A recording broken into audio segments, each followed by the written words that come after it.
Hello everyone, before we begin, let us introduce ourselves. My name is Ajeng Fatiha Asoka Pova with student ID number 123251005. My name is Muhammad Falih Ananda Setiawan with the student number 123251035. My name is Lathifatul Qolbi. My student number is 1232510 and 20. And my name is Aisyah Rahmania Novrianti with the student ID number 123251036, and today we're gonna talk all about imperialism and colonialism. Now that we have opened it, let's get to know about imperialism and colonialism. Before we dive into this discussion, it is important to understand that empires have expanded and conquered territories since ancient times. However, today we will focus on 19th century imperialism and colonialism, in which European powers expanded rapidly across the world, especially throughout Africa and large parts of Asia. What's more, this era still has a lasting impact that can be seen in our modern world today. Now that we have opened it, let's get to know about imperialism and colonialism. Imperialism is a broad strategy of domination in which a powerful country expands its influence and power over weaker nations.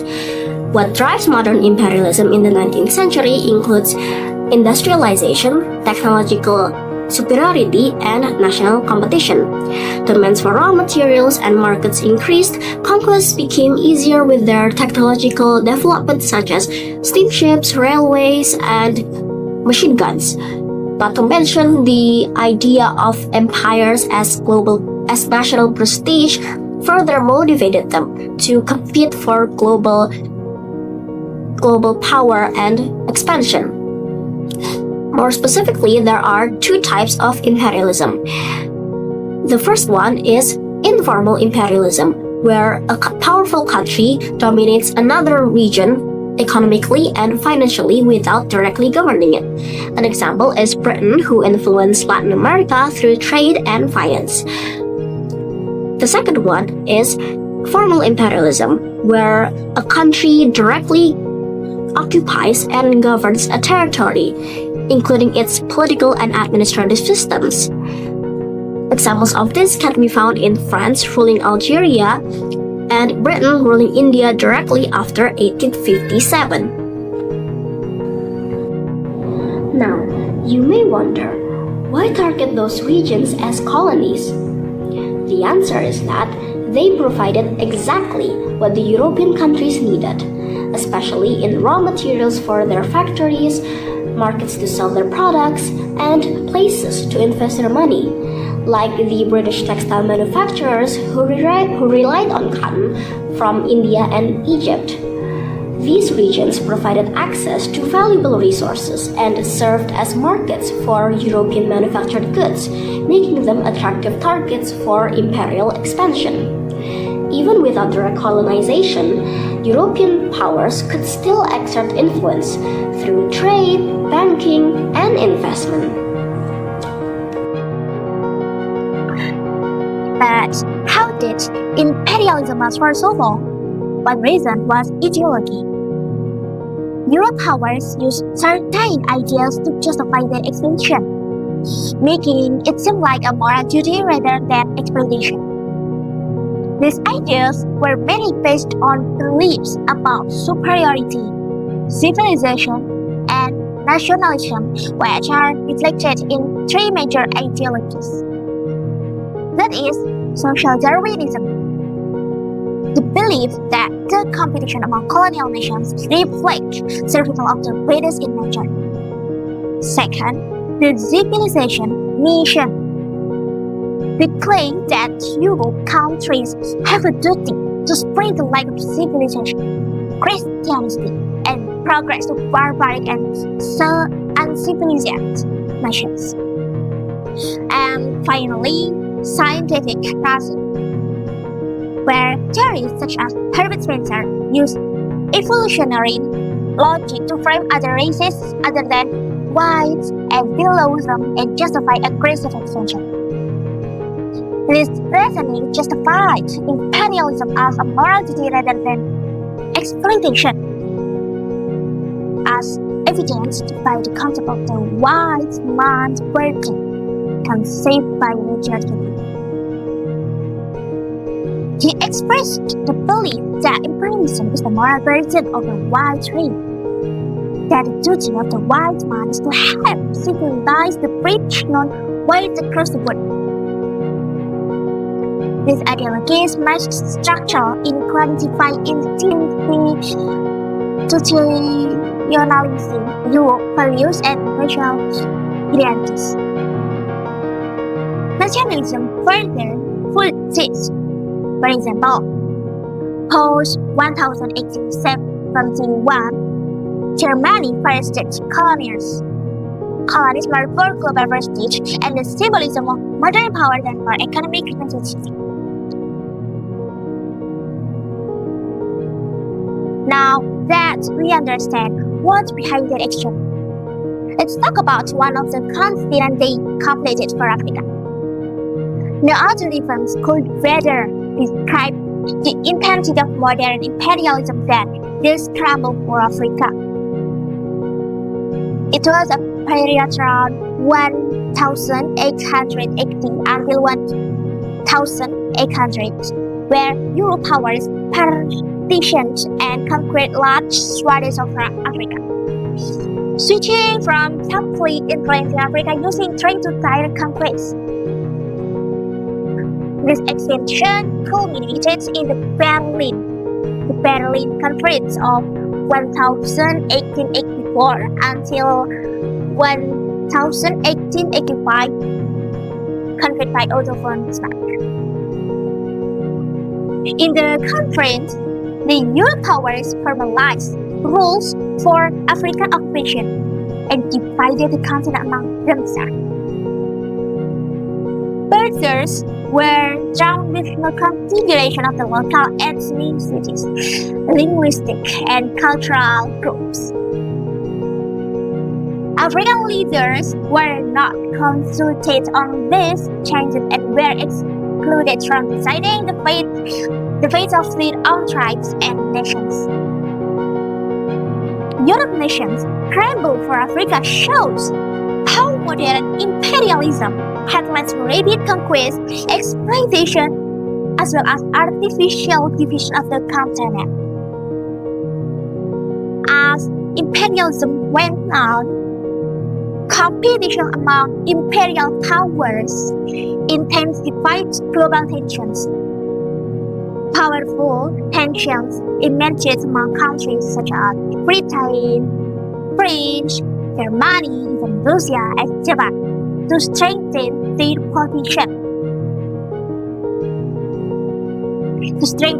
position. They expanded their militaries and navies. Alliances were also formed between different powers. These tensions are what eventually contributed to the outbreak of World War I. Now, let's get to know more in detail about colonialism, or basically formal imperialism. Colonialism is the practice of directly taking control of another territory and governing it. To govern their colonies and gain imperial benefits, European powers developed colonial systems to control people, resources, and labor. There are two main systems of colonial rule, which is direct rule and indirect rule.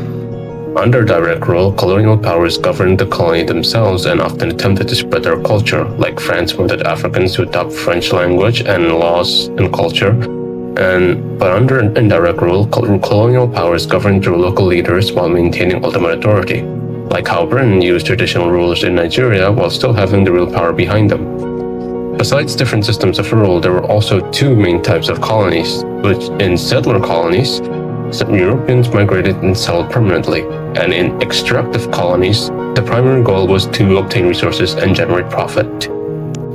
Colonialism is at its core an economic system. Colonies were not designed for equality, they were designed to have their resources extracted for maximum efficiency.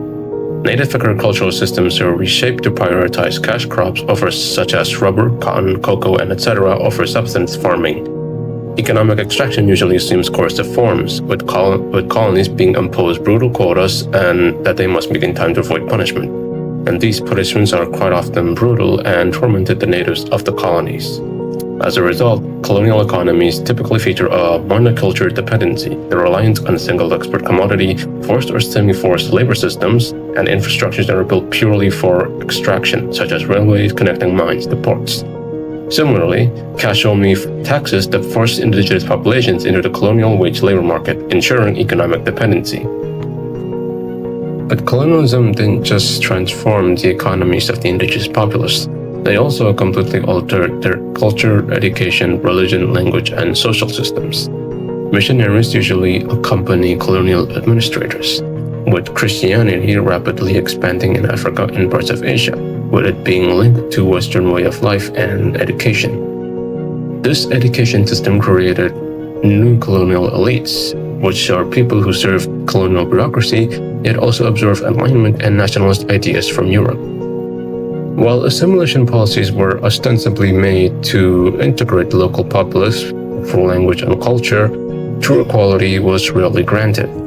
For example, in Algeria, France denied the Muslim population's full political rights despite the populace's compliance with the cultural transformation of their society.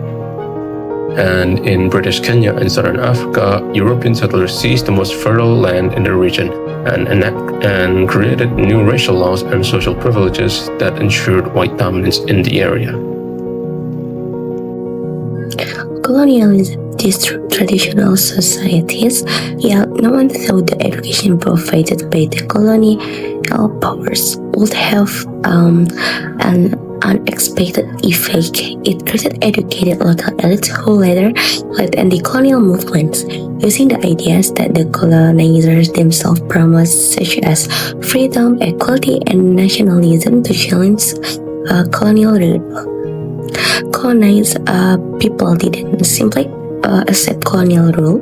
They resist through rebellion, political movements, religion, cultural preservation, and nationalism. Examples include the Indian Rebellion in 1857 against British rule, and the Meiji Rebellion against German colonial rule in East Africa. Over time, this resistance became more political and organized. Educated elite created newspaper, reform groups, and political organizations. One example is the Indian National Congress, an early nationalist movement in India. At the same time, some people adapted strategically by cooperating with colonial authorities, such as using colonial legal system or preserving local culture within colonial societies. The historical significance of imperialism and colonialism can still be seen today. They increased competition among European powers, which contributed to World War I. Colonial rule also encouraged resistance and nationalist movements. The latter led many countries to fight for independence. In addition, imperialism and colonialism shaped modern economies, political system, and border. In many parts of the world, especially across Africa and Asia, they spread European language, religion, and educational system, while also creating lasting social, racial, and economic inequality that continue to affect many countries too. From our discussion, we can understand that 19th century imperialism was driven by industrialization, technological superiority, economic interest, and national rivalry, leading powerful European nations to expand their influence around the world. Colonialism became the system of direct control used to govern territories, extract research, reshape societies, and impose racial and cultural hierarchy. Also, colonial rules transformed the economy and culture of colonization. It also sparked resistance and encouraged the growth of nationalist movements that later challenged imperial power. Therefore, imperialism and colonialism continues to have a lasting global impact, shaping many aspects of the modern world. That's all from our group. Thank you for listening to our presentation. We hope you learned something new today.